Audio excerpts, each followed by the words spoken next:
tinambakan na naman. Ay, buti pa kayo.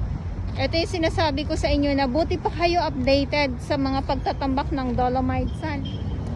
So tuloy lang po ang update natin ngayon dito sa Manila Bay Dolomite Beach. Good afternoon. Good afternoon po sa inyong lahat. At ngayon ay September 7, 2024. Nasimot na po yung mga kalat, yung mga basura dito mismo sa Dalampasigan. At ito naman yung view,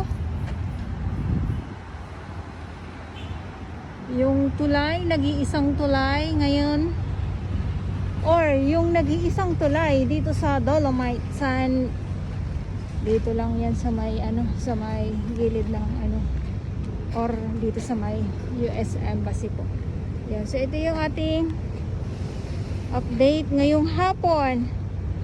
At sa mga baguhan, yes, welcome sa channel ni Miss Jelani Dorabels. Mahalin niyo po ako ng buong buo. Yun ay hindi galing sa ilong ng may singaw. Garasuan, mainit. Mainit na hapon. Itong update natin. Kung mapapansin nyo po, at sa mga gusto na naman magtanong bakit walang tao, ayan, so sarado po ang Dolomite Beach sa publiko, lalo na po ay hindi pa po tapos hakutin ang mga samot-saring mga kalat dito po sa may or dito sa may dito sa may malapit sa exit na kung saan ay nakuhanan natin dito na marami po itong mga kalat nung kasagsagan ng bagyong Enteng. Ngayon po ay nawala na po yung mga kalat na yon.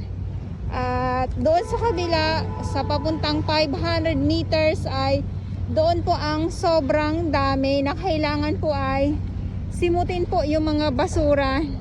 Simutin na mahakot yung mga kalat or mga basura na nandoon po. Ayan, so dito muna tayo, at ito dito ay ganun din po, puno. Ngayon ay nasimot na po. Ikot ko lang kayo para makita nyo. Grabe yung pinagbago. So tulong-tulong naman po yung ating mga yung ating yung ating iba't ibang agency na naglilinis. Kahapon meron din po mga volunteers.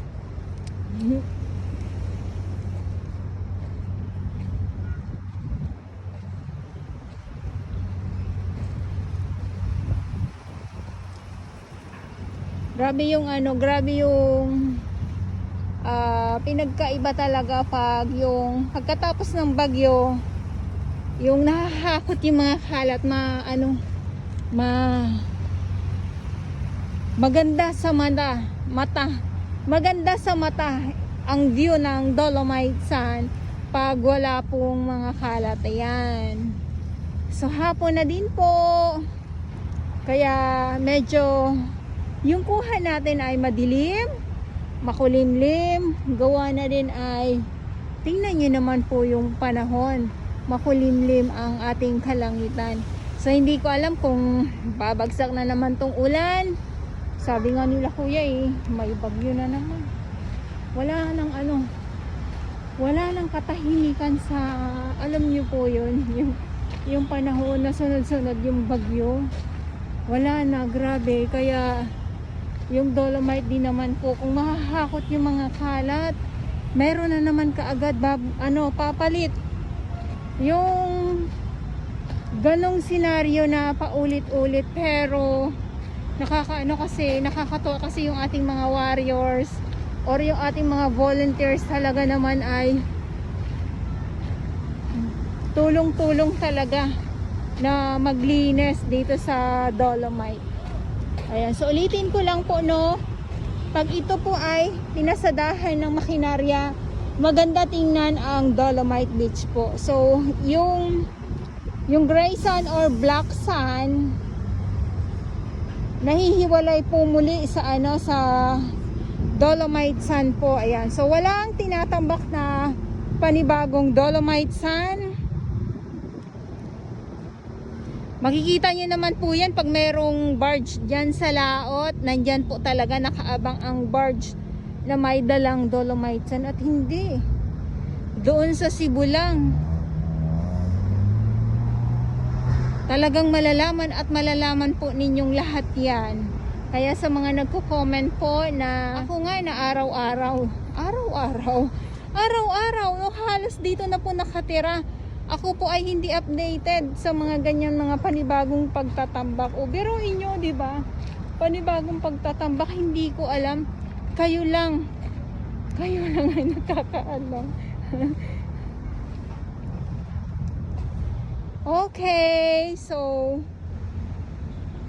sarado po muli ang Dolomite Beach po. Gawa ng patuloy po na nililinis, hinahakot yung mga samut-saring mga kalat, yung iniwan ni Bagyong Enteng. Malakas talaga si Enteng kasi ang daming iniwan, mga kahoy, at saka yung yung binigay niya talaga na na regalo. Yung pagpasok ng pagpasok ng September, ayan, so may may regalo kaagad tayo nakuha sa kanya. Pagpasok ng September, grabe naman, sangkatutak na kalat ang ibinigay niya. O di ba? Iba't ibang kulay pa. Tapos may mahaba, may malaki, tapos may may maliit, may ibang kulay na makulay. Tapos or mga plastic. Ayan, so yung karamihan talaga dito, more on mga plastic sa totoo lang. Mga plastic bottle, cup, yung cup, tapos yung mga water lily. Ayan, sila yung nagkakarera sa sa dami. Itong dalawa na ito, yung mga water lily at yung mga plastic nga po na mga bottle at mga cups po. Yun. So, yun lang. Tapos yung mga plastic pa po about sa mga yung mga sitserya, sa mga noodles, yung mga ganun.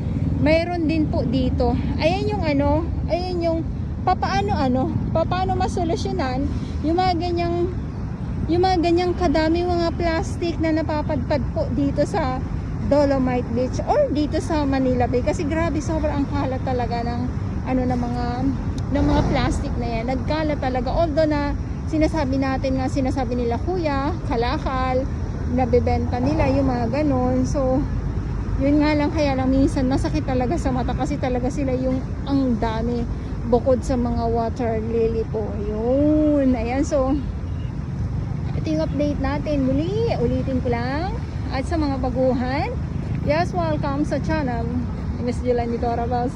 Mahalin niyo po ako ng buong buo. Yun ay hindi galing sa ilong ng mga singaw. Gara sa buwan.